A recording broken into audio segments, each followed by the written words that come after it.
I know this isn't the highest quality picture I could find, but it's my favorite from the research I did. Big, strong, fierce-looking Maori, and he's holding a Taiaha, the very distinctive fighting staff from New Zealand. It's an interesting design. It's part paddle, part staff, part spear, and it is all wood. Now, how important is this implement to Maori culture? Well, you can see it here on the National Coat of Arms. So yeah, pretty important. Its use is still taught today as kind of a cultural heritage thing, very fortunately, and it's taught to boys and girls. The young lady in this photo is not holding a taiaha, but it's a wonderful old photo, and it shows that men were not the only ones allowed to hold these, and in fact, it seems they weren't the only ones allowed to use them either. I'll quote here from the New Zealand Herald, and they were talking to the principal at the National School of Ancient Maori Weaponry, and Principal Peter Sharples, he said, quote, that in traditional Maori society, women knew how to wield the long clubs, and there were many famous women warriors. And a final picture, while we move off of that subject, with a woman holding one of the famous New Zealand short clubs, of the kind I showed you a bit about, just a little bit, in my Wahaika video. But let's move on to the Maori implement I got to see this time. It's a really nice example. Looked like it was carried for a long time. This is an implement that could be passed down generation to generation, especially if the original owner was a famous warrior or leader. And these are usually 5 to 6 feet long. This one's about 6, and made of wood or whalebone, whalebone like we talked about with the Wahaika. Wood is much more common, as you can imagine. We've left the main striking surface, are now at the grip, and that gives way to the spearhead, which is called the tongue.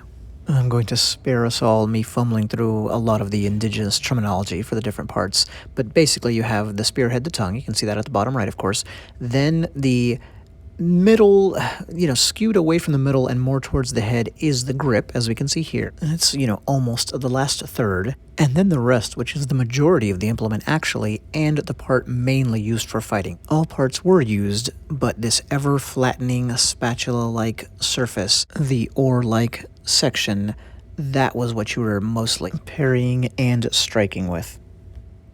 Speaking of tongues, remember Maori warriors would often stick theirs out as part of their pre-battle display. Notice this taiaha is much shorter, so they could be, and I got to see one like this as well, so you'll see a future video on that if you want. And from a martial arts standpoint, that really changes things, right? If it's more, extended billy club length versus like this one here, more typical, basically a quarterstaff or a bow staff. A lot of people might look at this weapon and instantly think of it as a spear and think that was its main fighting methodology, but again, it wasn't. We're told that the point here, and this one has real classic decoration too, by the way, this is a great example of what they did artistically. The point, the tongue, was often used for finishing off a downed opponent. Those are eyes, by the way, above the tongue, so when held point down, you basically had a face, and they had that face on both sides of the spearhead, so kind of a protective deity watching out on all sides. Right past the end of the head, there was usually feathers and dog hair, so if you look at a modern recreation, it'll always have that. And that was both mythologically important and also, we're told, used to distract an enemy, and that might make a lot of you think about Chinese spear tactics and the red frill that you often see there. So looking at something like this, we always have to remember this was painstakingly made because they didn't have metal tools. So these are hand carved with shells and objects like that. I just love the, totem-like art on a actual full-on fighting implement. I think that's really neat. And I didn't see this mentioned anywhere, but, calling the head of this thing, the spearhead, the tongue, surely has some linkage to the way the fighters would stick their tongues out, but I don't know. The Maori had sophisticated martial arts. They didn't just swing this thing like a caveman. And fortunately, a lot of that, well, I don't know if it's a lot or not, but some of that is definitely preserved. They still have schools, like I mentioned earlier in the video. And having watched some of the videos of current day training school, I can definitely say I'm impressed. It looks absolutely legit. I have been, practicing with staff, bow staff in particular, for decades at this point. And I saw a lot of similarities. There's ritualistic parts to the performances today, the training with it as well, and that could even influence the fighting. So one teacher was showing this finishing off move they do, like I said, with the head, once your opponent's on the ground, and it was clearly, ostentatious, like you don't have to go through that much movement to finish someone off, but he was explaining that was honorific. You were killing this person with honor by doing that. Yeah, I'd be pretty nervous if I saw these guys coming at me with these Taihas. And observation of my own, notice that you go to the trouble of finishing the opponent off with the most mythologically, religiously important part of the weapon and not the more workmanlike side. That being this here again. And that's if you could, right? No doubt. This was full-on war, so you'd finish somebody off with the spatula side if you had to, could, whatever. But it's surely no accident that the more honorable way to do that was with this side here. I was going to say nicer way, but there's nothing nice about getting crushing internal injuries that are going to cause you to bleed to death from the inside. What else can we talk about? Like with the Wahaika, this was used as an instrument of oratory as well. So you're a chief, you're talking, you'd brandish this and flourish it. It was an overall symbol of authority. On that note, let me quote a 19th century source. The one used by Rewi, R-E-W-I, sorry, quote, delivered to Nagata, the Taiaha, now in the Otaga University Museum, known as Mahuta, as his warrant or authority to prevent or, if necessary, kill any European crossing the boundary line surrounding the so-called King Country. And there's more, they could even be objects of divination, which I found really fascinating. And on that note, let me quote from another old source. The Taiaha of the Great Toa, or fighting chief, Hinatoka, who lived several generations ago, is still preserved by the tribe. This weapon in the hands of Hinatoka destroyed the ancient tribe of Te Wahine Ite. It is believed to possess great powers in the way of prophetic augury. In the hands of those capable of performing the proper incantations, the result of a battle could be easily ascertained beforehand. And now when I get back to the fighting aspect, it's a really interesting tool.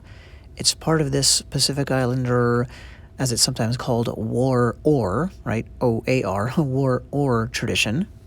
And it makes sense why the paddle shape would be important to a civilization that's strewn across, countless islands. And so you have really important decorative oars, or items whose shape is originates from the oar, to fighting implements like this one. Notice how the head here of this is a Tongan club, is kind of like the spear-like head that our item has. My guess is the overall paddle shape, took many tangents, right? And this is one of them, the broad spearhead-like shape. And when you look at the paddle end of the Taiaha, obviously this looks like an oar, really no deviation at all. So yeah, it's like you stuck kind of an oar and a quarterstaff and a wooden spear into a blender and mixed them all together. And you can see why this would be the primary business end of the weapon. This is basically the blade. So you're going to be able to cut, tear skin, reduces force of impact, all that good stuff. Thrusts, slashes. The flat is actually good for parrying in an interesting way. You have to feel it, I think, to believe it, but it just kind of helps. Think about your hand. If you're pushing something aside with your hand, you would use the flat of your hand, right? Meanwhile, we must note that the edges of this thing are well worn, so ouch, possibly the result of actual battle. And yeah, being kind of an Okinawan stylist, you better believe this reminds me a lot of the Eku. And here's a still of my Eku video from quite a while ago. And I went to pains in that video to try to explain how much more of a complex weapon it is than you might think, because of its construction, its shape, and obviously a lot of those reasons translate to the Taiaha. I wonder if the Maori had the sand flinging technique with this thing, right? Stick it in the sand, kick it up, sand in the face. After all, I'm sure plenty of that fighting happened on beaches. Here's a notch that may have come from a weapon-on-weapon clash. And here's my thumb for comparison, so you can see how thin the blade is. Obviously, it swells out towards the center, as you can imagine, to help give it strength. And like we talked about with the carving methods, that took a long time. Usually, from what I read, it took months to make one of these. This part features the most detailed work, of course. It's not just the focus of the camera, by the way, that makes the tip look kind of blunted. It actually is. That was even in the description for this exact specimen. So speaking of use, who knows, maybe that's just from sticking in the ground over and over again during a speech, or maybe it's from, running it into somebody. Speaking of details, I can't get enough of just the super up close. One of the things I read about too was that you might see kind of a wavy texture on the shaft, the gripping portion, and I don't know if that was meant to help provide a better grip or not, but it sounds like it to me. Interesting touch to go to that much more trouble to help with the grip. I know a lot about a lot of different wooden weapons, and they don't usually do that at all. These are also used in performance nowadays. They still train with them in the actual original martial arts, but it also has this performative use. I'm going to get into all of that, including more on the martial arts, I think, next time. Because like I said, I have a whole other one of these to show you, so I need to save some more history and background. Let's make it a two-parter. So there you go, a great example of a classic Maori weapon. A very distinctive indigenous polearm. Hope you enjoyed learning about it. Thanks.